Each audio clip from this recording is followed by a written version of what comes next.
Welcome once again to the Tin Dog Podcast. It's been a while since I've recorded anything, well, at least as myself, and you'll be pleased to know that Gabriel Chase will not be making another appearance. In fact, I've had so many emails from people saying how much they don't like Gabriel Chase's performance that what I've decided to do in this kind of bumper edition is go back over the last 2 episodes and do them as myself. Some people were wondering why I'd done them as a character. Well, I thought it was kind of funny having somebody, sort of like a TV historian, talking about the Daleks like they were, something from history. Obviously, this didn't go down as well as I would have liked, so here we go. For those of you who want to know about Dalek history, but really didn't want to put up with my wonderful voice, here we can go as myself. Now, the source for these Dalek histories that I'm going to present to you are from the deeply, deeply wonderful Discontinuity Guide, which I think's been reprinted, and you can get a very nice copy. Now, unfortunately, the Discontinuity Guide, which is a bit like a continuity guide, only has lots of funny bits, doesn't have anything to do with the new series, mainly because some of the authors of the new series actually are authors of this book, and they can hardly take the mick out of their own work without seeming, churlish. So, there is an online version of this book which I desperately suggest you track down. Now, this is also taken from the BBC website with a history of the Daleks as well. Okay, the Daleks, as we know, are small green blobs of hate inside travel machines. They're a bit like a tank. They are mutants, post-atomic war stuff. All of these facts are fairly well accepted. However, once we get into the nitty-gritty and the details behind the stories, we start seeing kind of issues that come up. The best way to think of the history of the Daleks is to split it into 3 groups. Some people want to see the history as one continuous strand. Lawrence Miles has a theory on this. You can track that down on the internet. It's basically a way that history is not changed. It's always happened and all of the outcomes are always there. It's kind of if you believe in fate. Now, the whole point of a time travel show to me is that you can change the past. You can go back, you can alter things, you can fix things, you can put things right or not. I know the Doctor's got a whole non-interventionist policy, but let's face it, he turns up and changes things, and because he thinks it's alright, he can do it, but he doesn't want anyone else doing it. There's Blinovitch limitation effects, which basically means you can't turn up and, do the entire plot of Father's Day. Moving on. You shouldn't really be able to occupy the same space and time. But then, of course, you've got multi-Doctor stories. Oh, just leave it and walk away. Time travel will give you a headache. It'll turn you into an Austin Powers subplot. It's not important. The important thing to remember is that although we experience the Doctor's life is first incarnation, second incarnation, third incarnation, and so on, he's not experiencing the Doctors in the same order. There is an argument that he's experiencing the Master in the same order that his own life is going on. But even then, I'm not that thrown or even convinced by that argument. So, basically, if the Doctor meets Dalek A in 1970, the second Doctor, the next Doctor along, might meet Dalek A in 1960, if you see what I mean. So we're going forward in our watching of the show, but we're seeing something further back in time. So if we deal with Dalek history as the main thrust of the programme, we get a whole different perspective on the stories because they're not happening in the same order that we see them in, if that makes sense. Okay, so let's start off with the first history of the Daleks. Now, the reason there's a first history becomes obvious at the end of it. Now, for those of you who want to experience these stories by watching them, an ideal point to start is, of course, at the very beginning. And being Doctor Who, it's never straightforward. There are 2 very beginnings. But the very beginning for us, what we'll do is we'll take the very first story, what's become known as the Daleks. Now, in the past, Doctor Who, the show, used to have individual episode titles for every single story. The story that's become known as the Daleks was about 6 episodes long, and it was on at the end of 1963, beginning of 64, and had the first Doctor arrive on Skaro with his companion, that's his granddaughter Susan, Ian and Barbara, and they wander around a jungle and find a city. Now the jungle is desiccated, it's sort of fossilised, but they find this huge metallic city on the other side, enter the city and discover some robots. They discover that the robots aren't in fact robots at all, but they are survival tanks called Daleks of a race who were called the Dals, and the Dals had taken to hiding inside these machines because they were horribly mutated as a side effect of a war. The stories of the war had been lost over the generations, and the war was with a race called the Thals. Now, Terry Nation, who wrote this, has got the Thals and the Dals. Basically, it's a metaphor for two races that are almost exactly the same, but with one slight difference, being at war. Thal, Dal, makes complete sense. It's not until 1974, with a Tom Baker story, that we're presented with a different original race that gave rise to the Daleks. Instead of the Dals, we have the Khaleds. Of course, I'm getting ahead of myself because that's the second history of the Daleks. So, these Daleks are fairly rudimentary.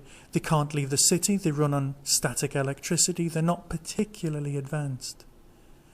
But they are quite threatening, they're quite violent, they have definite characters, which puts them apart from robots. And these Daleks basically just want to take out the Thals. It's a planetary-wide, explosion, it's a war, it's a one-off thing. Now, the thing worthy of note from the whole TV series was planned out in advance kind of a way, which of course we know is true. Point is that the Doctor does not know who the Daleks are. He's never heard of them. He's never given it any thought. He's never come across them. He's surprised by them. But later on in the Doctor's life, say the 5 Doctors, it's implied that the Daleks were never allowed to play the game of Rassilon. Now obviously this is part of the side effect from the post-genesis of the Daleks' intervention. But if the Doctor has never heard of the Daleks at all, then the chances are the Daleks, without the Doctor ever arriving on Skaro, which is the name of the planet, the Daleks would never have escaped Skaro, they would never have become a dominant force, they would never have invaded Earth, they would never have threatened Gallifrey, there would never have been a time war, they would never have amounted to anything other than domination of the one planet. There is another argument that there are 2 lots of Daleks, the rather rubbish Daleks that I met in the first story, and another lot of Daleks who were the ones hidden in a bunker who escaped in the spaceship. That is kind of the only way that this continuity works, and it does explain how at the end of this story the Daleks are completely destroyed, and then years later they come back and have invaded Earth.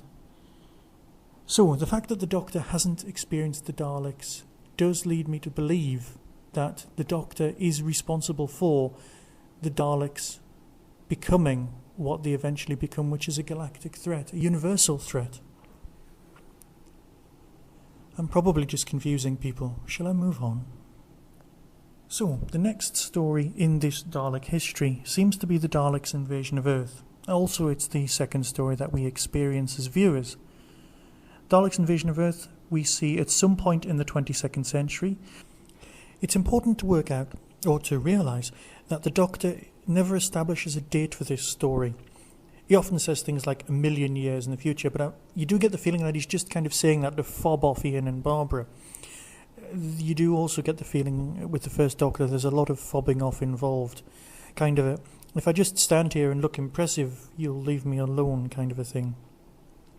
So, you've got 2 lots of Daleks. You've got the ones that the first Doctor's met, and they've been destroyed. You've also got this other lot of Daleks that left and flew off. Now, by the time of Planet of the Daleks, that's the 26th century, the events of the first Doctor story have become, myth. They've become legend for the Thal people. So these more advanced Daleks who've developed their own technology, which have enabled non-Daleks to become Dalek mutants, and a large number of them have gone out into space, and then by the time of Planet of the Daleks, that's set in the 26th century, the tale of the Thal's attack on the Dalek cities become a legend, and so is the Doctor, so is Ian and Barbara and Susan. Now this is to the Thal people. However, at this point in our history of the Daleks, we need to jump to the second Doctor story, Evil of the Daleks, which is odd because obviously as viewers we've experienced Dalek invasion of Earth, but again, given time travel, this is fine. So, the more advanced Daleks that had developed their own technology, that was enabled non-Daleks, non-Khalids, to become Dalek mutants, and a large number of them return to Skaro and begin work on time travel technology. Now, to do this, they need the help of a man called Theodore Maxable. This is dealt with in Evil of the Daleks. You can't really work out, but basically a civil war breaks out on Skaro, and this results in the Thals once again being able to live there in peace. So it looks like all of the Daleks at that point are kind of wiped out. So, one of the ships that escapes the destruction on Skaro crashes on a planet called Vulcan. Yes, I know Vulcan, but Doctor Who did use it before certain other TV series, but it doesn't mean that Doctor Who has the priority over Vulcan on the grounds that it's actually ancient Roman, I believe. So, these Daleks actually recognise the second Doctor, the ones that are on Vulcan, because they had experienced him in Evil of the Daleks. However, the order that we've experienced the episodes in is different, but that's fine, that's absolutely fine. So, the Earth colonists haven't really heard of the Daleks at this point, because the first major encounter with the Daleks comes actually later, which of course is in Dalek's Invasion of the Earth, again with the first Doctor. I'm sorry if this isn't making sense. Please look at the show notes, or indeed just look at your collection. Around this point, the Daleks probably discover time travel and attempt to turn this defeat into victory by going back in time and invading Earth in the late 21st century. Having invaded Earth, there's a line where they say, "We have changed the pattern of history." Now, the Doctor's intervention a century later in Day of the Daleks is so successful that this alternative timeline doesn't actually happen. This episode's extremely good, well worth watching, although it does just look like Terminator to the untrained eye. So these Daleks have then been defeated twice, in Dalek's Invasion of Earth and Day of the Daleks, but of course they've only really been defeated the once, because once is a reworking of history, if that makes sense. So then, between the 23rd and 25th centuries, the Daleks encounter the third Doctor again. That's in an untelevised story, and this is where the deadly space plague is mentioned in Genesis of the Daleks comes from. So then you've got Death to the Daleks, and in Death to the Daleks that seems to take place before Planet of the Daleks, but then again, are we showing them in the same order? Can you see how confusing this can be? It doesn't really matter, but on the second episode the Daleks don't recognise the third Doctor, but in the other one they do. So they seem to be updating their own files as soon as they're aware of the Doctor's identity changing. Or could this just be sloppy writing? I couldn't possibly comment. Let's face it, it was the 70s, people were just happy the Daleks were on TV almost every other week. So, by this point, the Earth has a pact with the Draconian Alliance, and the Daleks are about to try and conquer the entire galaxy using a huge invisible army. Remember, invisible armies are very cheap to make, and everyone just says they've got them, and no one can actually prove it either way. So it's an ideal invasion force. So these Thals, who obviously can remember the original one, it's Planet of the Daleks, there you go, Spiridon, are you Sylvester McCoy or not? We'll get back to you on that one. I am rambling too much. Basically, the Daleks are really annoyed by the amount of interference the Doctor seems to have been doing in their plans. And to that end, the Daleks, who've discovered time corridor technology, according to the Fifth Doctor, or pure time travel, they seem to have a version of their own TARDIS in order to try and take out the Doctor early on. Some people would see this as a very, very early part of the Time War. I don't know, I can't see an issue with it not being part of the Time War. Let's face it, the Daleks try and take out the Doctor by travelling back to take out his first incarnation in the story that we've seen as The Chase. Now obviously, so this is something like the third ever Dalek story as far as we're concerned watching it, but The Chase seems to happen, as far as the Daleks are concerned, almost at the time that we as viewers are watching the third Doctor stories. Obviously, things like Mission to the Unknown, what we saw as a first Doctor story, tells us facts about Dalek conquering of other systems. At this point, it would be logical to assume that the Daleks are actually fighting the Movellans, and they travel back to Skaro to try and see if Davros survived. Davros, their original creator, did not survive in this history, and therefore they go on to try and dominate. Although they're losing, I mean, let's face it, they don't manage to kill the First Doctor, they don't manage to destroy the timeline. The timeline's fairly intact by this point. The Mary Celestin visits to the Empire State Building aside, seen in The Chase, the history seems to be fairly well intact. Despite all this, the Time Lords see a point when the Daleks could be a huge threat. So they decide to instigate the Fourth Doctor to go back in time and alter Dalek history. This is the story Genesis of the Daleks. Genesis of the Daleks is one of the best stories Doctor Who ever did. There's very little argument in this. The thing is, the BBC have repeated it so many times that in England it's one of the stories that most of the non-Doctor Who fans have seen quite a lot of. The character of Davros, the creator of the Daleks, is introduced for the very first time. And from now until the show's demise in 1989, Davros becomes an enormous part of Doctor Who mythology. There isn't a single Dalek story that happens without his appearance. This is the second history of the Daleks. The Doctor manages to change history in this story, resulting in Davros surviving at the end. The Doctor talks to Davros and makes him so paranoid about the Daleks that he switches on his own force field and his life support system so that when he is shot by the Daleks at the end of the story, he survives. Now, how come the Daleks have just left him in the corner of a room with about 2 spiders for what's known as 1,000 years, which is usually Doctor Who shorthand for loads of time? Implies, when you're first watching it, that the Daleks just kind of abandoned him, just walked away. And it also means that the other Dalek history could still have happened in this 1,000 years. Again, the Lawrence Miles theories that everything fits together fit at this point. So, Genesis of the Daleks, the Doctor is offered the chance of destroying the Daleks or altering history or putting something into their genetic makeup to make them less aggressive. He doesn't manage to make them less aggressive, but he does manage just to mess them about a bit, basically turning a megalomaniac into a spoilt brat. Unfortunately, this does reflect well where they almost become caricatures of themselves. I am, of course, getting ahead of myself. So, after Genesis of the Daleks, you thought Davros was dead. Then comes along, a long time later, 5-6 years later, you've got Destiny of the Daleks, where the Daleks, again, are still at war with the Movellans. But the Movellans are robots, pure logic.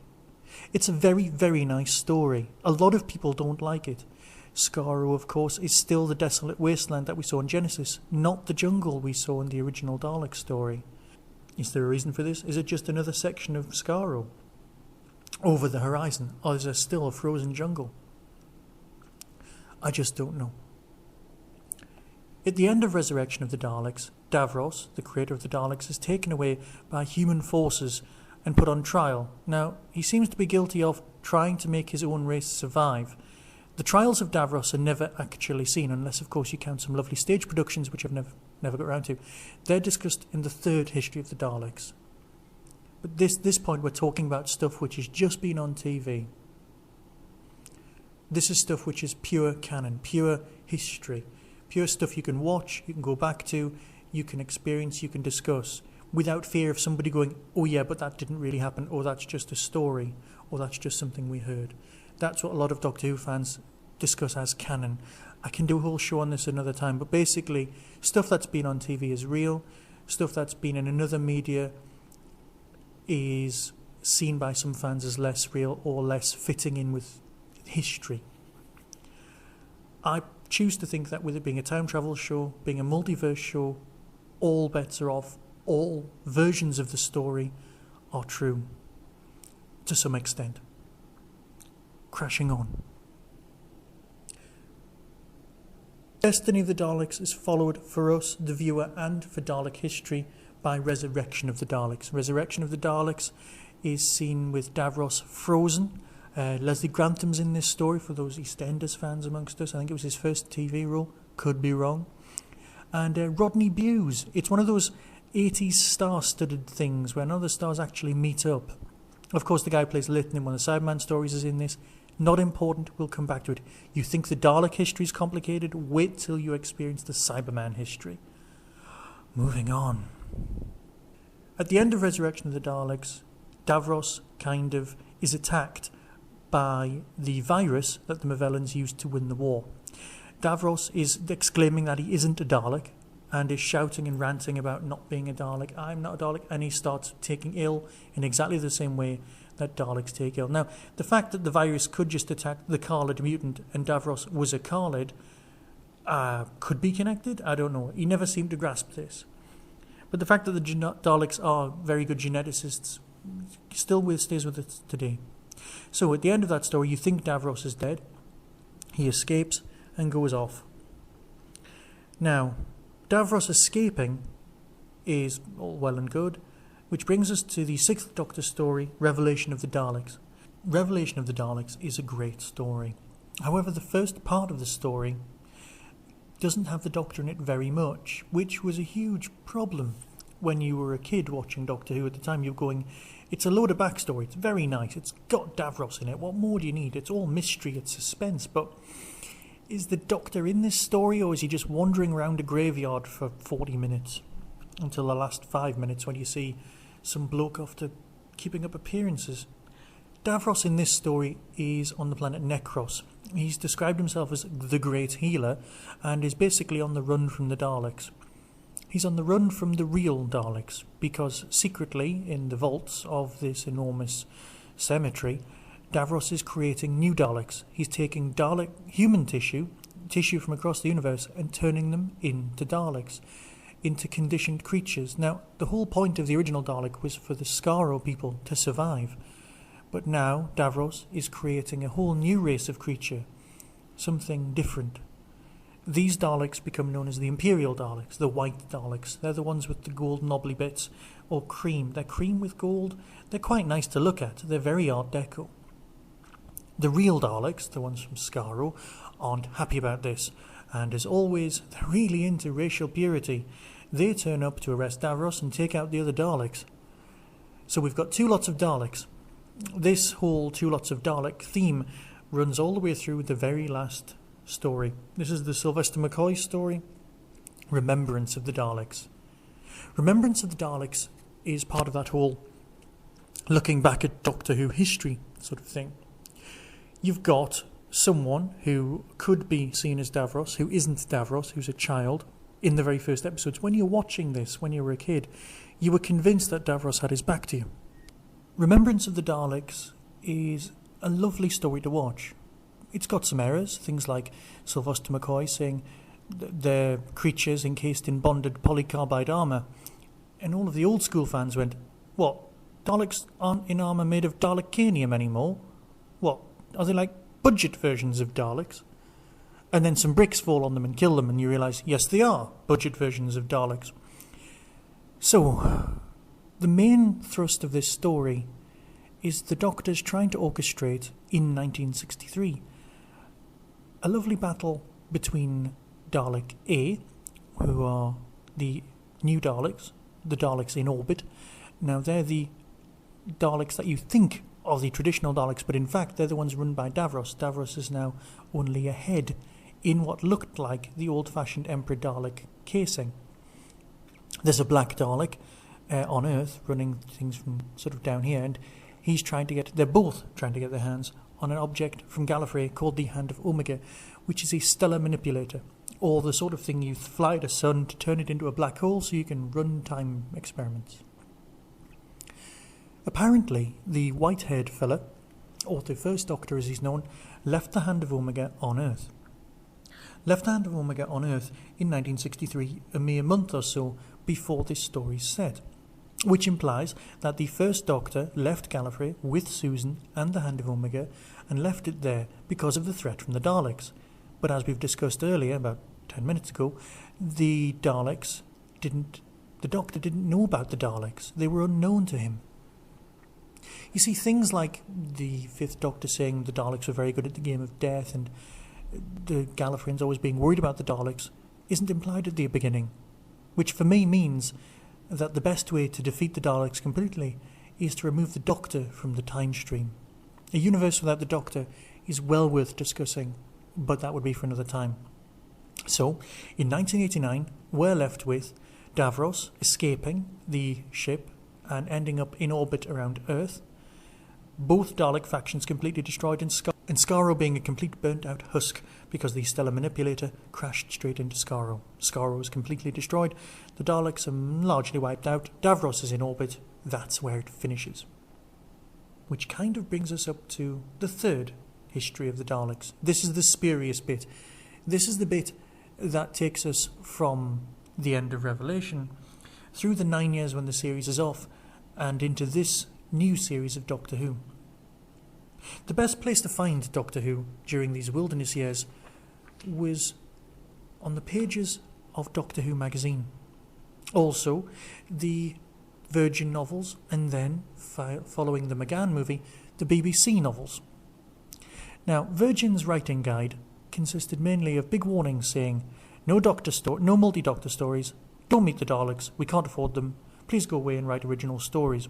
Which they did, and they were marvellous. The Daleks were mentioned in passing, in a kind of a distant, off-world kind of a way.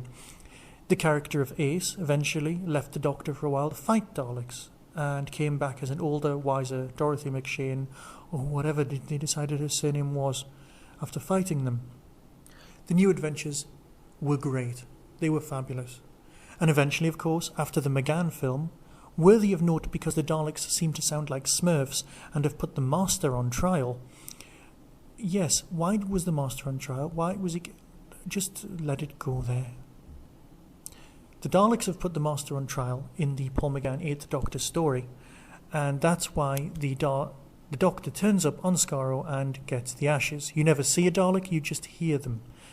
They're not very good Dalek sounding things, but you don't know. I always assumed that it was a bunch of Daleks killing the Master at once rather than just one. It's kind of overkill, but let's face it, the Daleks are good at that sort of thing. So, in these wilderness years, a good place to see the Daleks rather than just read about them was Doctor Who magazine. Now, these stories, every so often Daleks would turn up. The 8th Doctor had wonderful stories, but all of these stories took place in the post-Genesis of the Daleks universe. Except for one of them, which seemed to take place in an odd combination of the pre-Genesis and post-Genesis, Patrick Troughton after effect. Basically, the Daleks with the human factor, and these are the ones discussed, I believe, a long time ago. Let me just check my notes. Evil of the Daleks, I believe that story was. The ones that survived that story then took on more human qualities, handed in their weapons, and lived on a planet in peace. Unfortunately, underneath the planet, there was a large squid psychic monstery thing, which kind of scuppered the process. But they were calling the Doctor the Saviour, the Messiah. It was a very nice twist. You could see the Daleks in this medium. We never truly thought Doctor Who would come back, but fans wanted them to come back, wanted everyone back. Fan-made audios turned into Big Finish audios, and Big Finish was licensed, and they had licenses coming out of their ears because the BBC was just going to ignore them. So, Big Finish, the audio company, decided to bring the Daleks back. Again, all of these audios seem to take place in a variant history that's kind of an amalgam of both histories. The Dalek Empire series, the first Dalek Empire, seemed to fit together in a Daleks trying to take over the universe, early Time War kind of a way. Started off with the Sylvester McCoy story, The Mutant Phase, where some Daleks are trying to break into a library. Oh yes, it's quite hot stuff. Yeah, perhaps they should just join. I don't know. The Apocalypse element, well worth a look. Actually, no, that wasn't it. The Mutant Phase with the Peter Davidson story. Now that one's got a sort of time loop thing going on. It's set many years after the Daleks' invasion of Earth, and many years during the Daleks' invasion of Earth. It kind of jumps around. There's a Dalek who gets bitten by a wasp. Yeah, as you can see, it's all cutting-edge story stuff. There's a Dalek bitten by a wasp, and that mutates into a sort of killer Dalek thing. The Apocalypse element is the Sixth Doctor story, and that's got a lot to do. If you ever wanted to experience an early battle in the Time War, I would definitely recommend this as something worth listening to. It's the Sixth Doctor. It's got President Romana, who's been missing for 20 years. I won't tell you too much about it. I won't spoil it. It's quite good if you're a big fan with a lot of continuity. However, if you just want to experience it, you're going to be sitting there. The Time War is just for fans, to be fair. It's not important to casual listeners. The other stories that follow along from this are Jubilee, again set in a very odd time-travel-y parallel world, England, where the Daleks were defeated very, very early on, which has affected history. Now Jubilee, a lot of people have said, was the origin for the Doctor Who story Dalek, the 2005 season, the Christopher Eccleston one. You can see the origins in the sense of it's got a Dalek who's being tortured, who is questioned and has to question himself. However, the overall plot concerning an alternative fascist England and Martin Jarvis and a lot of other things has very, very little and is never translated. It's a great story. It's well worth experiencing. However, like the Mutant Phase, the use of time travel to get out of the story just seems disappointing. To me, I don't know about anyone else. The Genocide Machine, that's the one I meant earlier. That's the one where the Daleks try to join a library. Oh yes, 4 episodes of complete... Have you got a phone bill? Yes, you can join our library. In our library we have... Sorry, I'm doing a voice. You don't like that? I'm sorry. The Daleks are trying to get access to information on the Apocalypse element. The Apocalypse element is what leads back to the Sixth Doctor story. Again, we're experiencing stories not in the right order. If you just go Doctor, Doctor, Doctor. There is an audio called Death and the Daleks, of which I know nothing about. I believe that's a Bernice Summerfield story. And then, of course, there's the Dalek Empire series, which are very, very similar in respect to a lot of Blake Seven's stories. I don't know these, let's face it, I can't afford to buy everything by Big Finish. However, if Big Finish want to send me some discs, I will, for free, that's free, I'll definitely review them. No questions asked. So, we've then got, before I go into the rest of the audios, actually, let's cover the rest of the audios. Paul McGann signs up at this point, and his Dalek stories are slightly different from what went before. These Dalek stories seem to be happening after everything else. These are continuations of the stories. These seem to be in addition. These are kind of wonderful, to be honest. Time and the Daleks, however, is just odd. The Daleks have landed again and have become fairly benevolent. They are using mirrors to travel in time, and I know there's a whole, post-modern reference thing, but using mirrors to time travel and a lot of clocks just worries me. But even the Doctor says that this is largely nonsense in the story. These Daleks have kidnapped and removed and replaced Shakespeare, and I don't really need to go in any more depth and see how much that messes with other continuity from later TV shows. Again, you see which one's got priority. Everyone falls back and says the TV show is the important one. It's the one worth referencing. Messing with a childhood Shakespeare who then can't remember things and then in later life meets the Doctor again. See you earlier. It just gets confusing. So, after Time and the Daleks, the 8th Doctor got sucked into this strange timeless dimension for about 2 seasons, which drove a lot of people mental. And of course, by this point, Doctor Who was coming back onto TV. People started panicking. There was going to be a 9th Doctor. Up to this point, Big Finish had complete control over the Daleks. They were the Daleks. Because the BBC were bringing everything back, and McGann wouldn't be seen to become Eccleston, They still had their gap to fill, but they needed the Doctor back in our universe just to try and help things along. And so, the Time War isn't gone into just yet. We have a story called Terra Firma, where the Doctor exits reality, exits this other dimension, and ends up on Earth, again Earth controlled by Davros and the Daleks. In this story, however, it's well worth noting that Davros is losing his ability to control the Daleks. He's got too old. What he's decided to do is clone himself a human body, well, his original Skaro body, using his own DNA, and then transfer his consciousness from his withered frame into the new body and have an ordinary life. Basically, Davros wants to retire. Davros is also going completely mental and has replaced so much of himself with Dalek that he becomes the Dalek Emperor. He loses the battle in himself and becomes the Dalek Emperor. Now, these stories are all well and good. There are other stories that were mentioned, things that just have Davros in them, things like the well-known and popular story Davros, where Davros is taken from the 1963 orbiting Earth crashed derelict spaceship, reanimated, and this story has no Daleks in it whatsoever, and it's lovely to see Davros by himself. It's a very, very good examination of globalization and capital. Am I becoming a little political? I'm sorry. But it is a very good way of viewing a Marxist view of the... See, I've gone political again. I'm sorry. Walk away from it. Walk away. It's a good story. Listen to it. It's got some nice points. Whether you agree with them or not doesn't matter. Davros is still a villain. Moving on.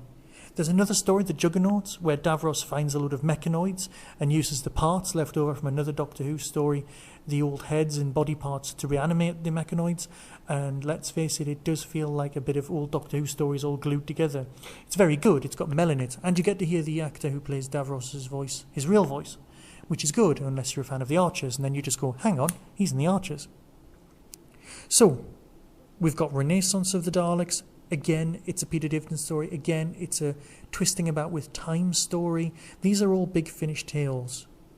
The gap between these Big Finish stories and the Time War and how we're left is basically left to readers to read. Of course, there were BBC novelizations. There was War of the Daleks, which tries to blend all of the histories of the Daleks together, but it tries so hard that you're left thinking, this is rubbish. This is really bad continuity. It's gluing things together. I would desperately recommend people not read War of the Daleks, just in order to not have their view of continuity messed about with. The story itself is perfectly acceptable. It's extremely well written, but it's just not my cup of tea. Legacy of the Daleks, which takes place in an Earth after the original Daleks invasion, has Susan in it, and that's a lovely story because the Eighth Doctor and Susan never actually meet. They almost meet in a corridor. Susan ends up stealing the Master's TARDIS and is responsible for the state of the Master in the 1974 regeneration problems, that thing. These are all massive continuity smears, really. Some of them are lovely attempts at joining the dots. Let's face it, everyone likes that game.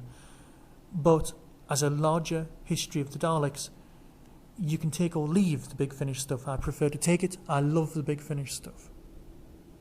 So, after that, after Blood of the Daleks, which is the BBC 7 things you may have heard, which is fairly standard Dalek story. The Daleks are evil. The Daleks are trying for racial purity. They wipe out some other people. Those stories are very nice. They could fit anywhere in any Dalek time. So it's best to jump from that into the Dalek history you're aware of. Apparently, there was something called the Cruciform. Apparently, the Daleks took on Gallifrey. Gallifrey took on the Daleks. Who fought first? We just don't know. One Dalek survived screaming through time. Another Dalek survived screaming to the history. That was the Emperor. The Emperor Dalek and all of the Daleks that he's had made from bits of humanity are destroyed by Rose. This is fine. Every single Dalek in existence is destroyed. Is that every single Dalek ever? Are they destroyed at any point? Is this why there's another history of the Daleks? Has everything the Daleks have ever done been removed from history? Has Rose succeeded where the Fourth Doctor failed? I don't think so. I think she just removes them at that point in history because she doesn't think things through. After that, of course, there's the cult of Skaro living in their little sphere. The cult of Skaro gets destroyed in the battle for Canary Wharf with the fake Cybermen. And then the Daleks take Manhattan. Let's face it, of course, being a time travel show, we're experiencing the history of the Daleks in order because they've both time travelled back. We've now got the 10th Doctor. Whether the Daleks appear in the new series, I personally hope not. I remember a point when you were expecting the Daleks to be never in the series. Tom Baker, the longest serving Doctor, only met the Daleks twice. It's worth considering. Perhaps every Doctor only gets to meet the Daleks twice these days. So, I hope you've enjoyed this reasonably short history of the Daleks. All 3 versions. You've probably been shouting at the recording going, well that's wrong, well that's wrong. Email me. The address is coming up at the end. Remember, of course, there's the MySpace account where you can join the group and discuss this show with others. You can email me, you can leave comments on the Tin Dog website, and of course, thanks to one of my listeners for creating the new Wikipedia page, which tells you all about the show. It's very nice to know that if you go on Google and type in Tin Dog, you get a whole page mainly about my podcast. And of course, there is Podcast Alley. Remember, I've had almost 10 votes. Yeah, I know other people have had more, but let's face it, it's me and you talking about Doctor Who. What more do you need? I'll be back shortly with another show. However, of course, I have a wedding to organise, so please forgive me if I'm a little bit tardy. Be seeing you. You have been listening to the Tin Dog Podcast. If you have been affected by anything discussed in this show, a helpline has definitely not been set up. However, you can email us at tin-dog@hotmail.co.uk or leave a comment or a picture at our website www.tin-dog.co.uk. Doctor Who is a registered trademark of the BBC and they'll come round and bite you if you misuse it. No infringement is intended.